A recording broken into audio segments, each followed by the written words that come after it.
We are doing a very special meeting today in which we have the privilege to have Gerd Leonhard, who is one of Europe's leading futurists. He may tell you a bit about his background, but it is absolutely fascinating. And over a period of time he has come more and more focused on one key question, which he's going to talk about in his new book, which you have seen outside and which you'll have a chance to pick up afterwards. The question is technology in some sense growing in a way that's going to constrain and even destroy key parts of our humanity? Now that's a very simple explanation of it. We're now going to hear from Gerd for about 20 to 30 minutes, and then we're going to have a chance to open up for Q&A. So let's welcome Gerd. Thanks very much.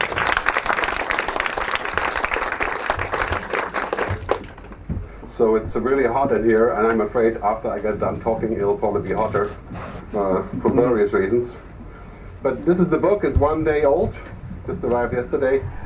It's my first printed book since 2005 when I wrote a book called The Future of Music, which is how I became a futurist. So ever since then it's been digital books, and thanks to Robert and his publishing company, we have a printed book, Dead Trees, back here. But you can also buy, of course, the digital book. So I'll get started with this.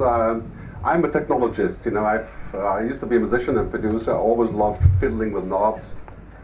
And then when the internet came up in the mid-90s, I went on the internet. I started about 12 companies, and I loved technology and grew up with it and went bankrupt with technology in 2001, like everybody else did. So I really love technology. I buy everything you can buy to try it out. But the last 5 years have brought about a change in my thinking, is that technology is really amazing. It creates sort of a hedonistic happiness. You know, it makes us happy, or enables us to do really far out things like talk to our kids on the other side of the planet by using WhatsApp, or simulating ourselves in the cloud, all these things, right? But what in the end is the final destination of this development? This is what the book is all about. And clearly saying this, you know, it's quite clear that today we're living at an amazing time, the takeoff point of exponential technology. You know, we've talked about cloud computing, we've talked about artificial intelligence, you know, already 50 times in a row, right? The AI winter, you may remember some of those terms. And like the paperless office and all these things never really happened. Right? But now we're at the pivot point where everything that used to be science fiction is science fact. Automatic language translation, telepresence, portation, holograms of ourselves, ending cancer, possibly ending dying. That sounds kind of a strange thing, right? But things that used to be entirely far out are just normal now, right? I can go hop on the phone and share myself with 500 other people in real time. And this is all happening at the same time now. It's not just a few things. It's medical, it's financial, as you heard earlier. Money is becoming digital, cities are digital, right? It's all happening at the same time. Chances are, if you're my age today, you have kids, their kids will never know how to drive a car themselves. It'll be computer driving it.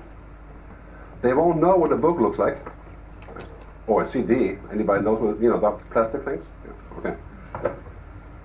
Huge changes coming up, and this is the primary change. Convergence of man and machine. If you have a mobile phone, you have an external brain. That's really what the mobile phone is, right?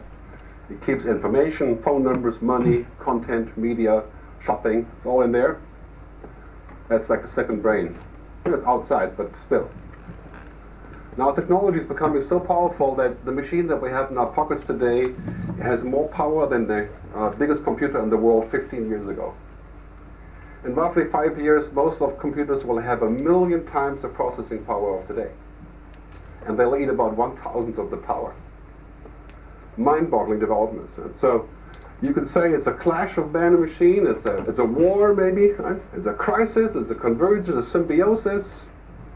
I don't know. What do you think? So futurist, of course, I'm not the typical futurist. I became a futurist by accident, really. I didn't study to be a futurist. I just figured I was always too early with my ideas, so it was a good thing to be a futurist then.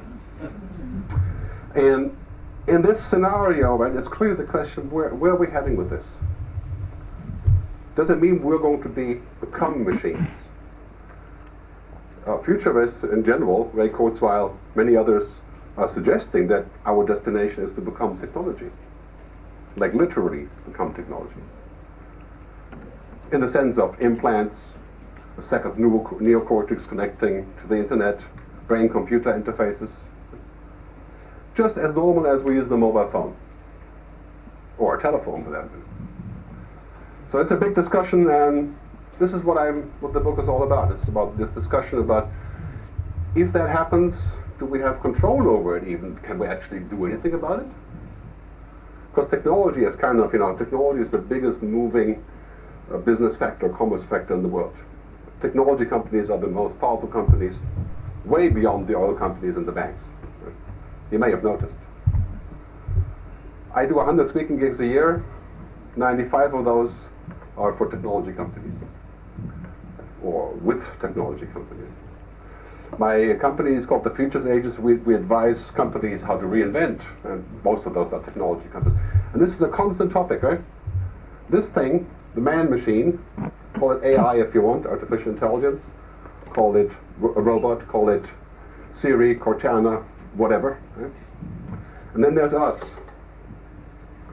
Extremely complex beings. Nobody actually knows really how we work. Right? Emotions, there are lots of research on this, of course, right? But it has been impossible to say how exactly this happens. Right? Compassion, empathy, consciousness, can't even go there. Happiness, right? Up for debate. 10 quadrillion calculations per second in the human brain. The biggest computer already goes beyond that. It's in China, of course, where else? But it takes the entire power of the city of Zurich, where I live, to power this computer, right? Saying it's gigantic and it's basically not feasible to have many of those, right? But in roughly 7 years, pretty much every machine will have the capacity of the human brain in terms of calculations per second. Not in terms of, the other ephemeral stuff, right? Ethics, values, feelings, emotions, the minor things. So at that point, just give it 20 more years, and one computer will have the capacity of all human brains. 10 billion of us. Will we then sit on top of technology? Will a computer that has an IQ of 500,000 be friendly? Will it even exist? Will we allow it to exist? Should we allow it to exist? Can we do anything about it? Probably not. Technology is on an exponential curve, and we're not going to go backwards. We're heading to a future that looks like this, right? Becoming as God. I'm not religious, so I can easily go there, but I don't want to offend any fundamentalist Christians. There are probably very many in this room. But basically becoming as God, right? Omnipresent, omniscient, omnipotent. The other day I saw an ad for a Microsoft product that says how to be in 5 places at the same time. Right? It's called fear of missing out, right? If you haven't heard that word, right? It's very popular with kids. So the question is, what happens to us then, right? This is the CEO of IBM, Ginny Rometty, a really intelligent woman, and IBM is one of my clients, I have to divulge, but she said this anyway, but she said big business decisions were made not by experts or intuition, but by big data and predictive analytics, which is what they happen to sell. Of course, it's convenient, right? What do you think about that? Well, I would say, yeah, that's probably something to that, right? But the fact of the reality is that people don't make decisions based on data. Right? We all know that. I meet you in the hallway, it takes 1.4 seconds to figure out if I'm going to talk to you further and what I think of you. Without saying a word. It happens between us like, we don't really know how that happens. So I'm kind of like, I'm not so sure. I think that is great if you sell those products, of course, then you could sell more of it if that's the case. But the thing is really, the real danger is not the Hollywood danger, right? It's not X Machine and all that stuff you get from the Hollywood and Bollywood and Nollywood studios, right? If you want to know about the future, forget all that stuff. It's just entertainment, right? It's fear. Fear sells, sex sells, put them together, works. it's not about that. It's not about machines taking over that. It may happen, that's a long time away. Machines are actually pretty stupid still. A computer can beat the world champion in Go. The most complicated cannot. No, not since this year. AlphaGo beat the Korean player 9-down rate. No, that's what I said. It can beat, right? It's 4-1 actually. But anyway, so a computer can do all really that stuff, but it cannot talk to a 2-year-old. And why is that? Because of all that human stuff, the minor, ephemeral things. So the real danger is not that. That's why we have to get away from all that, Hollywood footage. The real danger is that we become too much like them.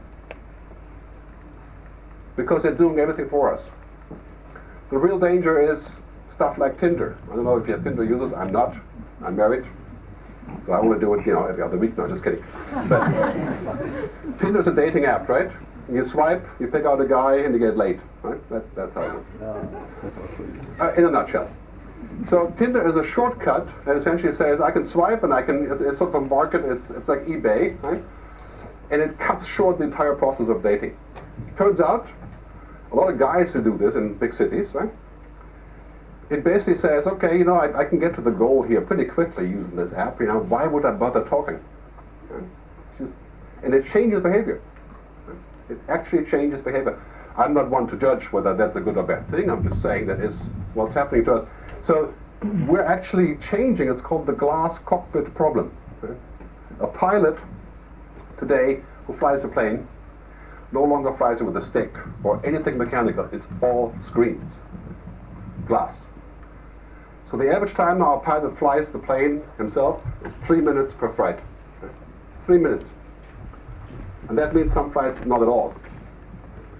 So pilots are literally forgetting how to fly. That's the biggest problem that airlines have in the US. They're not ready to take over from the screens. It just doesn't work anymore.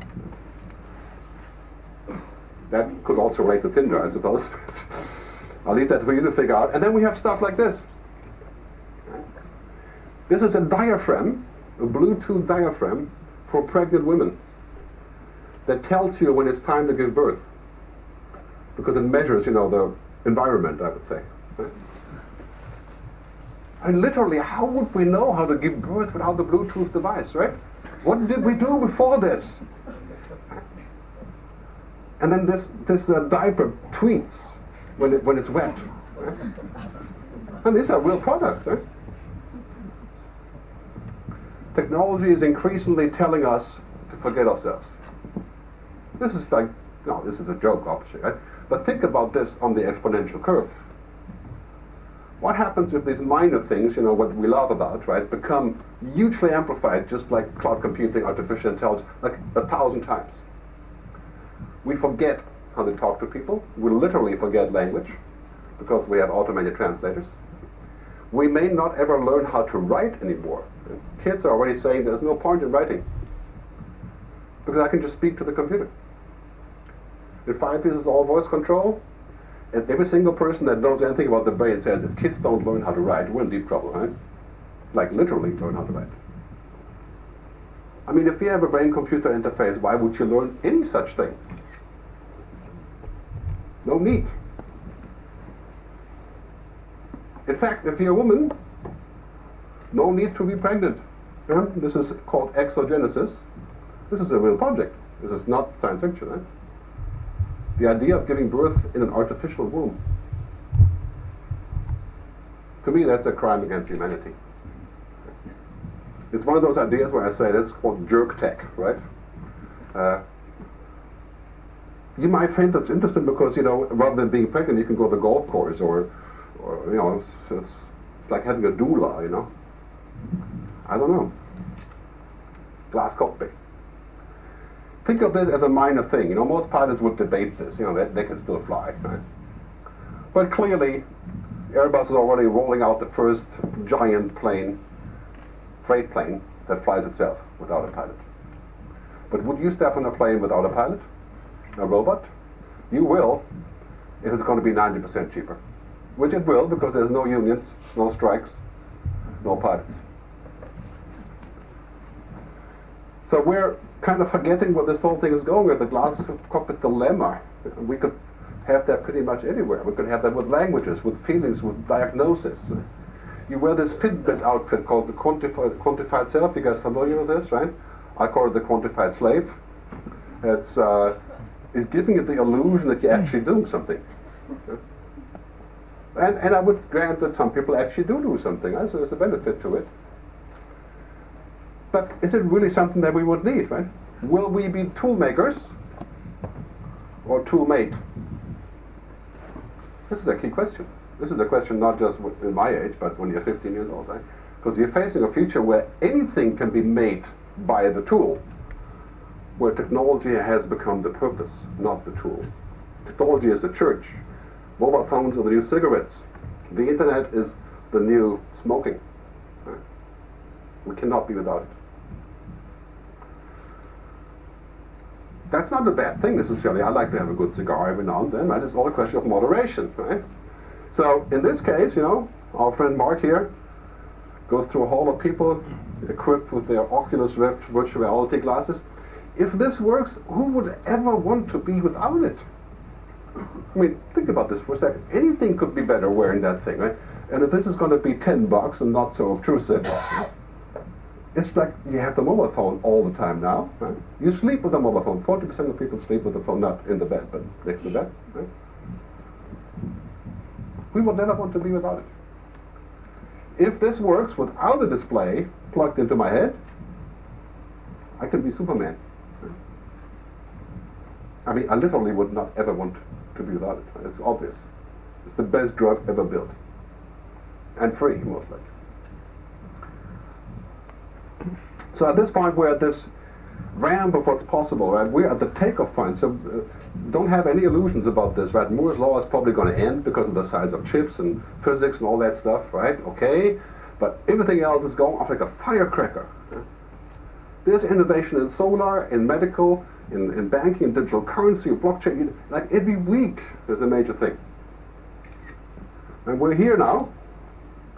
And in roughly 7 to 8 years, we're going to be up here. That's 30 times as far, not just a little bit.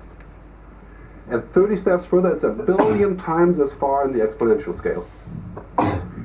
We will have possibilities that nobody will understand how exactly this is working.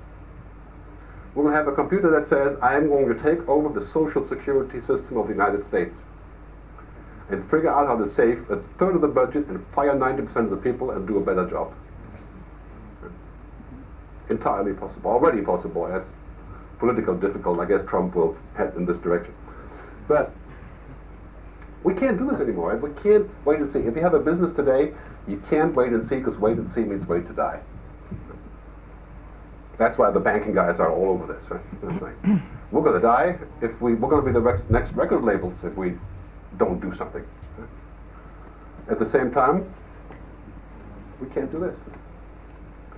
We cannot do everything that technology allows us to do, because now it allows us to do anything, like literally anything. We're only at the takeoff point here, right? So right now we can't beat cancer. It's a little bit complicated, but we can do a lot of things already with medical technology.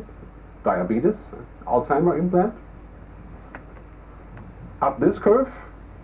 Estimate 15 years, $30 trillion investment, we can beat cancer by genetic engineering. But now who's going to have this? Who's going to pay for that? And will it be free? Or just for the rich, right? Well, the answer is, in the UK, just for the rich, right?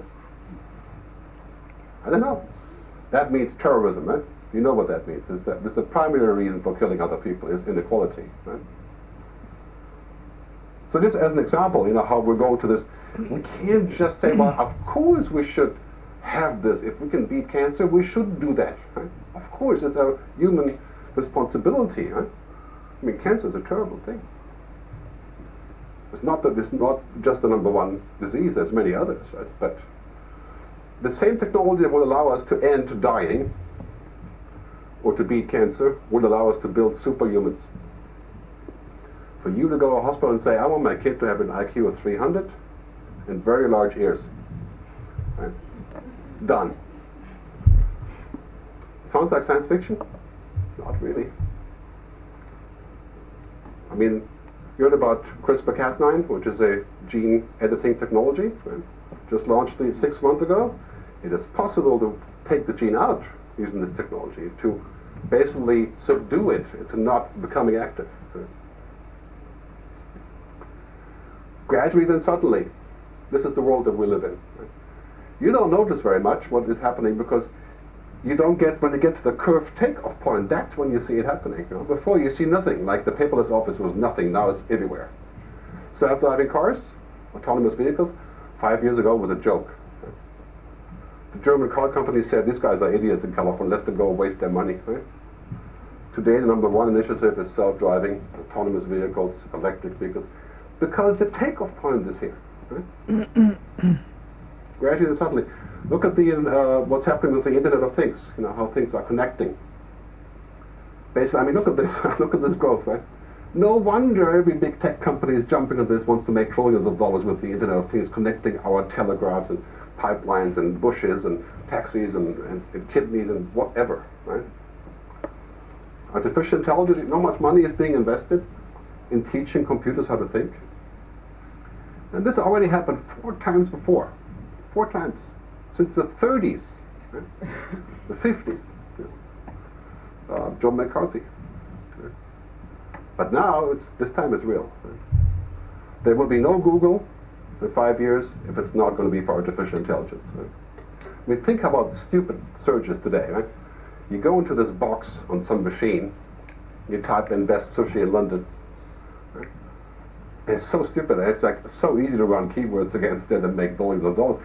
In just a couple of years, we're speaking to anything. We're speaking to my book and say, can you order sushi? And the system knows me and knows where my friends are. It's already booked for me and maybe it's already eaten for me. I don't know.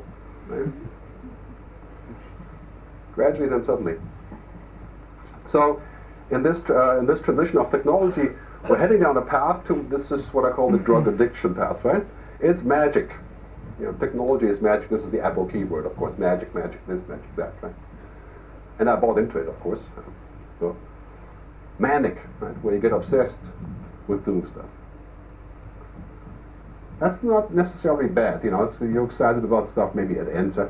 But then toxic, right, where all of a sudden you realize that what this does is polluting your life, right? First you make a few phone calls, you talk to your kids on WhatsApp, and then you always have it with you, and you check your messages at night, and then one day you find yourself sitting in a restaurant and every single person is messing around their mobile device under the table. Right? We're talking about toxic, right? If that's not toxic, I don't know what would be. Huh? The next step, of course, is connecting to our brains, and then we never eat again. So it's basically going in this direction, right? So, this is what we have to do. We cannot roll back technology. We cannot say that we don't participate. You can do that if you move to Amish country, you know where that is over there in Pennsylvania, or the top of the Swiss mountains, which is pretty much impossible as well. We have to find a way of balance, compromise, right? A middle space. And that requires personal responsibility, of course, yeah, but regulation, public thinking, awareness, responsibility. I'll have a few tips on that later. And if we don't do that, we're going to end up in a place where 95% of what we do has a really toxic implication. Right now it's a game, right? You go on Facebook, okay, it's a big, no, it's kind of bothersome, you know, and they're stupid people, but anyway, you know, you feel kind of like they're watching you. It's kind of annoying, but you know. In 10 years, you're going to live in the cloud. Everything about you will be known. Everything about you will be connected, talking to other bots about what you're going to buy or not buy. Huh? You won't have a job if your profile doesn't allow. The employee will scan all of your records and fire you if you don't meet a certain criteria. I just read The Circle by Dave Eggers. Anything that can be automated or digitized or intelligized, made intelligent, will be. Any job that's routine is toast. Well, you already know that, right? That's why in this college. Anything routine, computers will do. Anything, we're talking about anything, including doctors, dentists, what have you. There's already a thing called cloud biology, right? Where you can run experiments in the lab. So the pharma companies are no longer running it here and having people run around and push stuff together. They're simulating it in the cloud at the speed of 1 million a day. And the question is, anything that cannot be digitized, will it become more valuable? That's my theory. And what cannot be digitized? Well, 95% of our lives cannot be digitized, right? Relationships, trust, feelings, emotions, creativity, right? Yeah, the computer can understand those things, but it cannot be those things. It's a very big difference. So we shouldn't confuse reality with simulation by saying that computers can simulate the 5% to make it look like 90%, right? That's entirely possible. Very soon we speak to them. I mean, we're going to be old-fashioned users. Basically, that's already 40% of kids in the US speak to their mobile phones. It's just about just a year or two away, and you can actually speak and use foreign words, for example, like use my name in an English sentence, like Gerd, right? G-E-R-D. Right now, if you do that, it would be nerd or turd or whatever, right? But it would not be my name, right? In 2 years, solved, and in 50 languages. I'll leave this out because I'm a little bit tight on time, but we're going to look at machines that are intelligent digital assistants. Right? Amazon Echo, Google Home, listens to you all day long, learns what you're saying and serves you, right? Gives you comment, turns off the light for you. 3 million sold in the US. In today's hectic world, it's getting increasingly difficult to remember what truly matters. The health of you and your loved ones. But now, someone can help. With his artificial intelligence, Pillow recognizes each and every member of your family and starts caring for them. Clara, here are your cholesterol pills. Yeah, this is not a joke. This is a real product. Right? Well, you don't think it's a joke here anyway, because it's a weird cultural thing. In Switzerland, people would just have a gigantic laugh and say, "We'll never ever buy any of these ever." Right? In the US, everybody has one. I don't know where you belong there, but figure that out. But this is the question. Right? Who will you allow to go deep diving into your head? Here's Amazon and there's Google. That's what they're doing. They're going to dive in your head and figure out what you want and who you are. Make a digital copy of you. Observe you. Right? Replace your humanity with technology because, it's a great business. So we may be the last generation, actually, of people, and I'm talking about several generations here, obviously. There are some younger people here, it's also good. Right? We may be the last ones that are unaugmented, like in the literal sense. Right? Our kids may be forced to do this, right? Because they won't get work otherwise. They can't exist, they can't shop. When money goes digital, that section before, that's the last step, right? No more taking money from anybody, everything on the books, everything taxed, everything on the records, everything tracked. Right? Health records go on the internet, everything becomes this, right? And there are so many benefits of that. Economically speaking, yes, digital money is fantastic, right? It's inevitable. But who's in charge of this? Some home office somewhere? Or Microsoft or Google? Certainly not us, right? Ray Kurzweil says, Google's futurist, that in 2030s we will have a second neocortex. That's the thing back here that does all the hard work. Connecting that to the internet. In fact, Ray is suggesting that his own head is not going to go into the grave when he dies. It's going to be connected, right? Dating. Great example for this thing. This is IBM Watson, the most intelligent machine, with a dating app trying to figure out who you're going to date and then eventually check your DNA and figure out who you're going to marry from that. Right? And maybe then you can have yourself replaced by a machine when you're in the bedroom. So I like to say this, technology is not what we seek, but how we seek. So a famous German philosopher said once, long time ago, right, when technology wasn't a big deal, but today it's increasingly turning into the fact that technology is what we seek. Right? Technology is the purpose.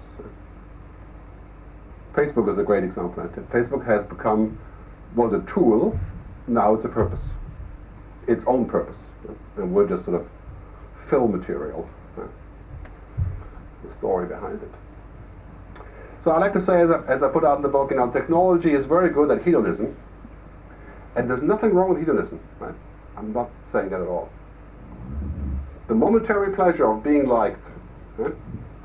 As stupid as it is, it's an old reaction within us that says, oh, somebody pushed the like button, I'm worthy. Right? Works. I buy a new mobile phone, I'm happy for a week, right? Because it does something really cool, but then it's just like, it's not really happy in that sense, it's like short-lived, right? Technology is not good at eudaimonia, which is the Greek word for happiness, contentment, flourishing. And it won't be until the point that we replace ourselves with technology to make it so. Right? That's what transhumanists are suggesting. Why bother with these tedious things like working on a relationship? Right? Why bother if you can just connect to the neocortex and know all that stuff, right? Why bother with languages? Why bother living because the machine can do it for you? Removing our restraints, transcending humanity. Right? Well, these things are a downgrade, they're not an upgrade. Right? So as a futurist, I'm not really futuristic about this, right? I'm looking this direction, Martin Seligman, who said that really this is what makes us happy, right? PERMA, right? Positive psychology, emotions, positive emotions, engagement, relationships, meaning, and accomplishment. Now show me a damn machine that can do this. Machines are very good at simulating all of this. Right? The simulation of friendship is Facebook. That's not a bad thing, why not? Yeah, but if you confuse a simulation with reality, you're in deep shit, right? You're a drug addict. And there's people addicted to Facebook, literally addicted. Lots of studies on social networks show how people are depressed on social networks, increasingly.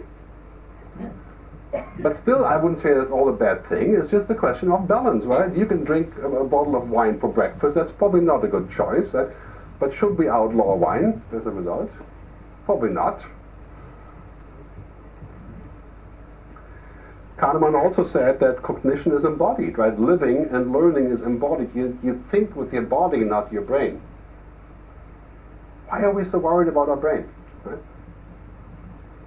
Why are we so worried about having all these enormous ways of beefing ourselves up, right, with all these tools? I'm going to publish the slides on my website later, by the way, futuristgerd.com. So I'm coming to the end, so we have some questions. One of the theory in my book is to say that you cannot automate happiness. You cannot simulate happiness. You cannot orchestrate it with an app. There is no app for contentment. There is no app for humanity. That doesn't mean we don't use apps. Of course we do. Right? But let's use it for the things that machines can do. Let's not tell the machine that can do things that are really our job, right? Which is, for example, relationships. And the business, the primary job is trust. That's how you do business. Can machines generate trust? They can destroy trust if you're stupid enough. But create trust? Problems with the technology is that if we ask if technology can do something, the answer is always yes. Like always, literally always. Can technology eventually do desalination for free? Yes, the answer is yes. Can we fly to Mars? Can we meet our extraterrestrial neighbors? Yeah, the answer is yes. It just takes a bit of time, right? Artificial intelligent lawyers, receptionists that are robots. Right? And you know what's behind this? Good old capitalism, right? Maximizing efficiency. Every single company in the world wants to lay off as many people as possible. You just saw this week a huge layoff at Walmart in the US, right? For this exact reason, because now technology makes it possible to automate us away. And this is every level of society, not just truck drivers and checkout people, but professors. Not dentists quite yet, but we're going away where we have to ask this question: what should be digitized and medialized, and what should not? And should, of course, is a question of ethics, right? Should we automate killing in war through drones that identify without human interference? Should we allow that? You know, the only two countries in the world that think it should be allowed? Guess who they are? The UK and the US. That's of course because we sell them. It's efficient, you know. Should we allow Silicon Valley and China, it's really those two, to become mission control for humanity? There's fantastic things that both of those are inventing, clearly. And they will solve huge amounts of problems. Food, energy, water, disease, yes. But should we allow them to control how we live beyond all those inventions, the positive part of those inventions? Should we allow them to become the new oil companies? Right? Should we allow them to have technology that has no ethics? So here's my proposal. If data is the new oil, which is the truth, right? Data has become the most powerful currency in the world. Right? We need an EPA for humanity. Right? We need an environmental protection agency for us. We need somebody that says, you know, this is possible, but it's probably not good. Or if it's good, it's maybe good for those people, but not for those.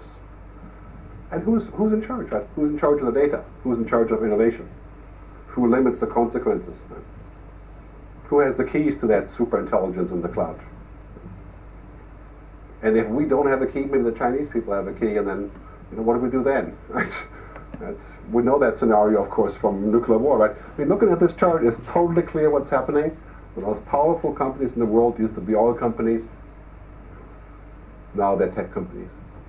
Alphabet is Google, of course. There's only one company, a banking company, right? That's over here. All the other guys are, and they're still here. The oil guys, they're not gone. They're just a little bit less. Market capitalization of the tech companies is enormous. They can buy and create anything they want. And you know, the driving force behind innovation today is money and military. The combination of the two is creating our world on behalf of us. So this is our cards, right? Here's our tiny cards, those that we don't even know what that is, right? I mean, could we in this room agree on ethics? Hard to say, right? Values, yeah, well, some of them, like not killing people with machines, right? That would be a good value to agree on. But technology has all the cards.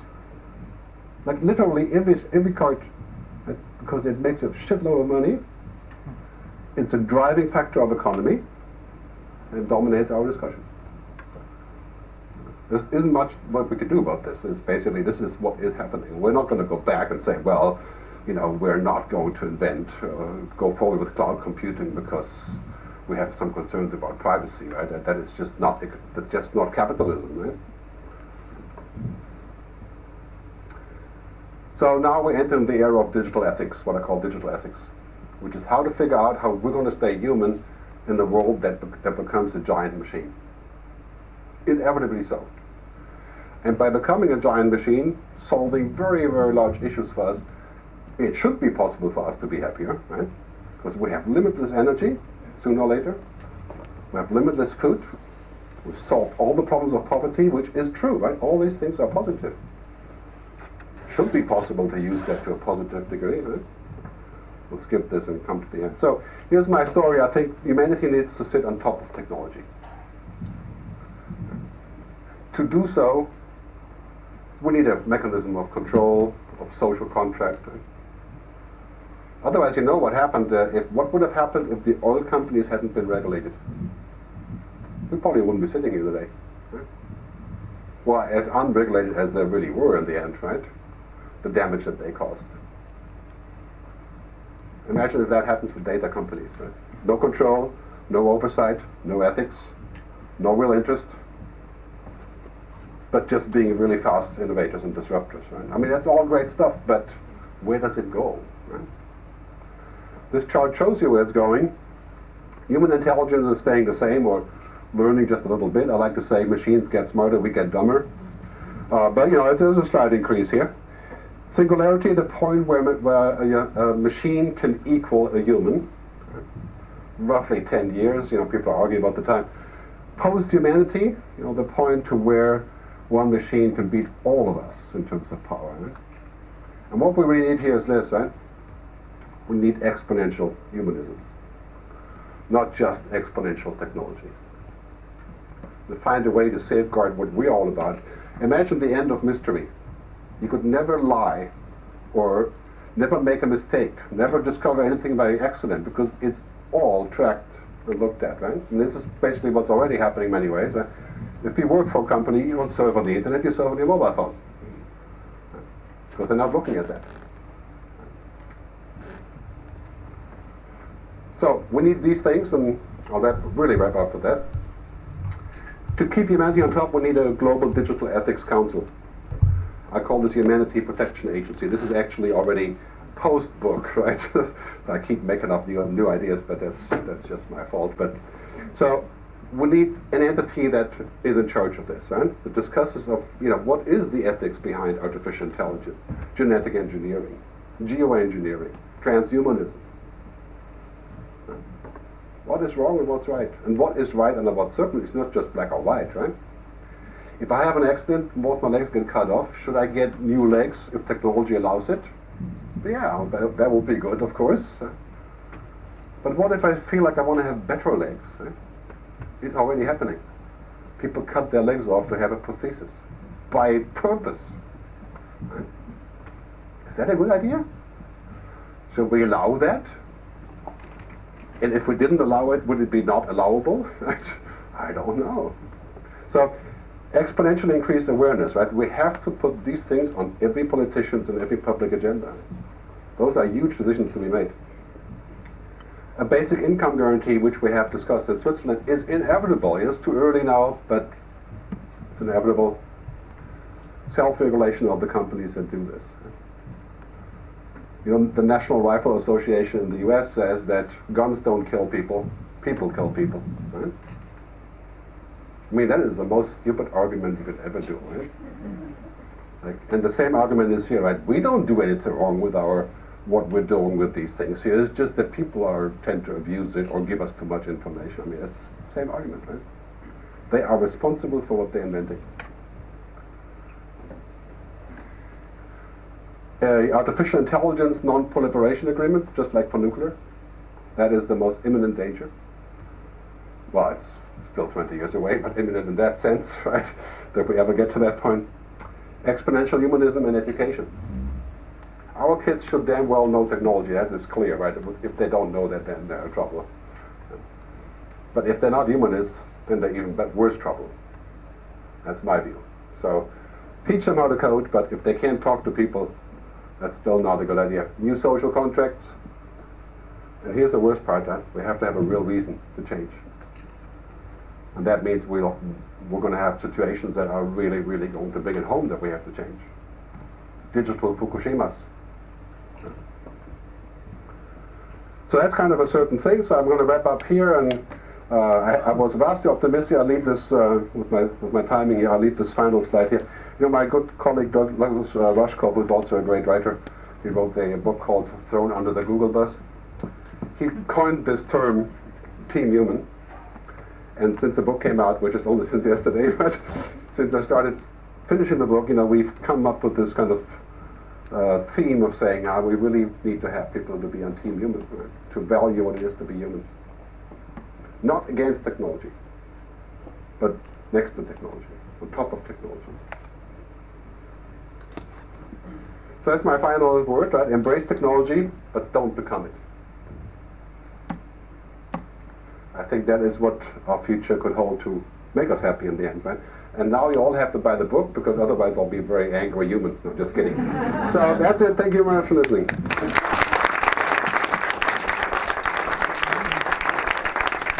I know you have a date with technology very soon. You need to get into some technology and take it to Heathrow in a few minutes' time. This is a great presentation. I think I agree with the vast majority of it. I really love the focus on exponential humans. Why are you therefore so opposed to the notion of transhumanism? Because transhumanism is all about helping humans to become exponentially good humans. It's not about transcending humanity, it's about transcending the limits of humanity. It's about recognizing that currently we humans, we've got lots of stupidity, we've got lots of pride, we've got lots of self-centeredness, And we need to transcend a lot of these things. Why help with technology in many cases in order to reach your vision of exponentially better humans? So, what's your comment to that? For me, those are downgrades, right? If you're talking about my mistakes, my So stupidity. No, but just a sec. The inefficiencies that we have as people, right? We're not fast. We have to sleep. We have to actually go to the bathroom, right? We have to do all these things that computers don't have to do. They are what makes us who we are, right? If we remove efficiencies, yes, we can remove minor inefficiencies, like sleeping a little bit less or thinking faster or so, right? But if we get very serious about this, we become the machine, because that would be the consequence, obviously, right? Because machines are extremely efficient. Right? And to me, that argument of transhumanism is essentially to say that we gradually become machines. Right? But we will merge the best of humanity and the best that technology can give us. We are already the best. Well, I disagree. I think if we look at humanity around the world, we are killing each other because of our tribalism, because of our stupidity. And if we don't transcend our current standards, we are going to have an apocalypse. And so I think we need to become much better than we are currently. And some of that's through traditional human techniques, such as education and spirituality and meditation and so on. But some of it is about allowing us to overcome our limitations, which is why I'm proud to call myself a transhumanist, exponential human, if you like. Anybody else want to quickly, if I pass the mic around, we won't have time for detailed Q&A, but I think we should take a few comments. I have two points. First, or questions.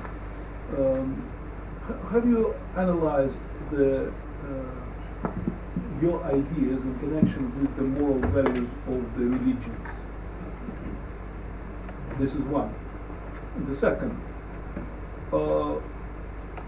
I've not seen, but maybe have you analyzed the influence of technology on the foreign policies and international relations? That's what. We'll take about until midnight till we answer those questions. But first, the first point, the Dalai Lama said that ethics are more important than religion. My view is on this, that religion is another layer on top of these issues, right? Religion is a layer that comes in on top of the human ethics, the very basic human ethics that we have. Right? That's why I agree with what he's writing. He wrote a whole 30-page document on this. You can read it, it's online. Right? But the discussion about ethics has nothing to do with religion, in my view, and it shouldn't. And religion to me is another layer that is interesting and should be discussed, but not on the bottom layer, in my view. Foreign policy, well, of course, I mean, what we have now, because of this change of data, right? Data is the new power in the world, right? And that's impacting us. You can see basically in 10 years, oil is going away as the primary driver of politics. It's already diminishing, right? And information is taken over. Yeah. You had a Brave New World example in there with the exogenesis. In 1984, there were whole teams of people who go back and rewrite the newspapers according to party doctrine. When, in 20 years' time, how will we know that the past hasn't been changed by the sheer power of data to go in, find all the sort of previous sources and update them? Will it be possible to know if the past is true? No. That's a big question.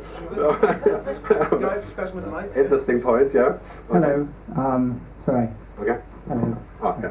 I just kind of wanted to agree with what you were saying to a certain extent. I think, are we really the best judge of our own morality that history has taught us through our, our own behaviour?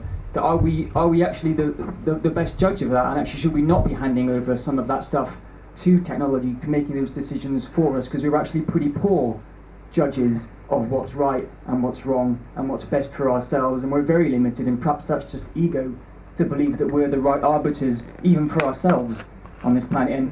And if we do have a kind of human EPA, who's to stop Rupert Murdoch from being on that panel? Who decides okay, let me who get this judges straight. that? You would hand over the authority over there to technology because we're incapable of not having corruption, for example, right? Is that the argument? To a certain extent. Or that are we really the best judge? No, we're not, but I mean, you're going to give the responsibility over our future to machines? Well, that is a lot worse than Rupert Murdoch. Question down here. Who owns the machines that you give it over to? Yeah. Thanks. Yeah, he does. You tell me when to stop. Yeah, Keep an eye on the time. I'm fine. We've got 10 minutes. I wonder if we can learn from the past. I mean, maybe the same debates were happening with, the light bulb, domesticated cattle, washing machines, mistakes that we made in the past, or perhaps decisions we made well. We look at the future so much. Perhaps we should look backwards sometimes. This is completely different. We're talking about exponential technology in a pace that is completely different than the invention of the steam engine. A light bulb for the first time, but instruments support the same thing. Oh well, surely I can work all night. Well, this is talking about changing us. Right? It's not talking about a bulb going off, right? It's talking about changing my inside by having a robot inside of me. There's quite a difference in magnitude. Not from the ant's perspective, Okay, it's an interesting point. Right? That's Over here. yeah, okay. First of all, thank you, Gerd. Very, very interesting talk. I appreciate that. Also, my question would be talking about a council for data protection, for human protection, pretty much. What would be a starting point? Is there already a forum that we should join in, or do you say we should start our own as of tonight? I'll nominate myself. No, just kidding. Well, that's a good question. I have no idea. This is, for the time being, it's just a vehicle for the thought of saying we have all this interest in all kinds of things. We have very little interest in things that we actually need, right? Because they're not really business items, they're not really development items, they're not really GDP items, right? It's like gross national happiness versus gross national product, right? Nobody gives a shit about the happiness as long as it's a product, right? So I think there are organizations like United Nations, but nobody likes the bureaucracies behind that, and nobody loves the European Commission for their bureaucracy and stuff. But what is the alternative? I would ask you to look at, Oxford University's got the Future of Humanity Institute. In MIT, there's the Future of Life Institute. Yeah. I think some of these may contribute some of the ideas into this. But we, the people, and we futurists, must get involved in the discussion, and it should not just be one person or one entity or one organization. It should be a global discussion, in my view. Yes, we're already living in a world that is actually defined by technology. For far too many people, their idea of what's happening in the world comes from their Facebook wall. Mm-hmm. We're not seeing news, we're seeing someone's interpretation of the news. And the problem is that technology doesn't have ethics. Technology works on rules. Once we start handing over our decisions to technology, we are getting sterile decisions that absolutely take away the human component. And I agree with you, that's not the future I want to see. Yeah, my point on this is that we should not proceed with fear, but we should also not proceed with being blind, right? Proceeding with fear is also a very bad idea, because we need to deal with this in some way, right? And this is going to be possible. I agree with David on this. It's going to happen, and now we need to figure out how do we stand there, right? What do we think is the right thing to do? 3 comments in a row here. 1, 2, 3. Yeah? The notion that we are the best capability of having interactions with each other's ourselves as we are now, I think, is quite false, because many people are very incapable of understanding the social situation around them and interpreting it and fully interacting in it. The technology that you sort of discuss of transhumanism seems more the ability to allow people to better, like that sort of second neocortex you mentioned a few times, is actually really just a better tool to allow people to interact and maybe bridge some of the barriers that language already puts on our ability to hold those interactions between each other. It's more my opinion on the way you present that kind of, how technology changes our interactions with each other, I think. But Okay, pass the microphone. You got a chance to comment again at the end. Hi, thank you. That was a really interesting vignette of what the future might look like. So I have a sort of 1.5 points. A half point to add to David's comment. I think MIT's released a MOOC called Theory U, which explores that.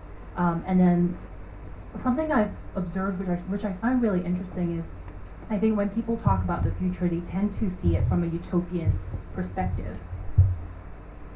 What I'm quite curious about is if we were to flip that question and think about the future as kind of dystopia, what sort of blind spots are we missing right now? Okay. was just going to ask, I suppose, what would be your worst case scenario, which I suppose I'm following on from that. And also, do you think, how far do you think technology is responsible for the crisis in democracy at the moment? Okay, well, let's this was just a statement. I think it's a good statement. We'll let that sit, right? Dystopia, well, personally, I think because we're at the pivot point, we're still at the decision-making point about the impact of all of these things, right?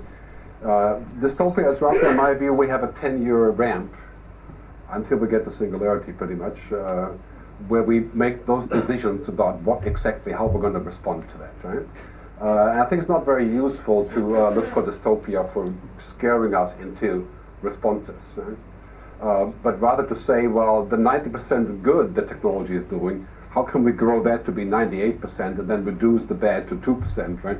And this is the question of policy and social contracts and discussion and debate and awareness, right? And yes, you know, I would say that if people want to do that, you know, maybe they should be able to do it, but only to a certain degree, right? We would need to obviously collaborate to figure out what that is, and that answer is never black and white. Right? What did you say about policy? The problems of democracy is technology making it worse? Yeah, well, the short answer is we hoped for a long time that technology would solve social, cultural, political problems, you know, and inequality. It hasn't, right? Technology has actually made that worse in many ways. It has solved many other things, right? Like poverty, like energy, like communications, you know, all good stuff, right? You cannot solve social and political problems by using technology. Right? And that is an oxymoron. That's exactly the same approach of saying, I can't make it work, I'm going to use a machine to do it for me, right? And then the machine becomes me, in which case it doesn't matter. Right? That is a flawed logic. Let's hand the mic to the publisher of your book, because he wants to make an announcement about how this discussion can continue in a very interesting way. Well, firstly, thank you to Gerd for coming over to do the book launch on Thursday night and to talk to you guys. He stayed on 2 days specifically to do this session, so we all thank him for being here.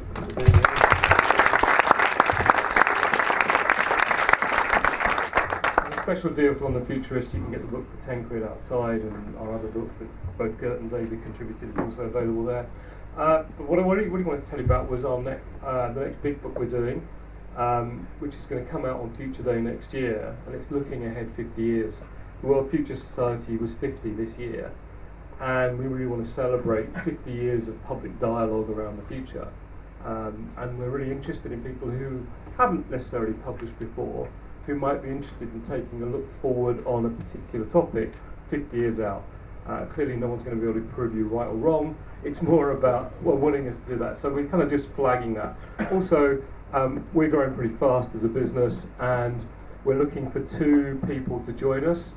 I don't want to use the term intern because that normally means slave, but two entry-level people who want to come in and work on all sorts of aspects of publishing, whether it's, you know, working with authors like Gert, working on our social media, getting involved in, you know, every aspect of the business. We're looking for 2 people to join us.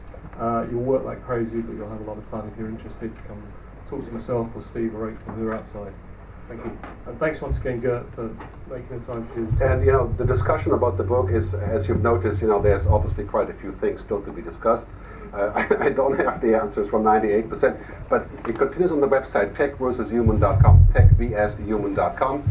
We have a great blog and all kinds of films and videos, and you can comment, and I'm open for the debate. Thanks. So that's the technology way of continuing the discussion. There's also the human way to continue the discussion, which is down the pub. And those of you who want to go down the technology route can do it. And I support that. I am a technologist, but I'm also a human, so I think we can talk now. Gert's going to be on the plane to Switzerland, but I will more than happy to get involved in discussion, and those of you who didn't get a chance to ask a question, please chip in. So thanks all for coming. We have stayed long beyond the end limit. Get you copies of the books outside, and look forward to you at future London Futurist events. Thanks.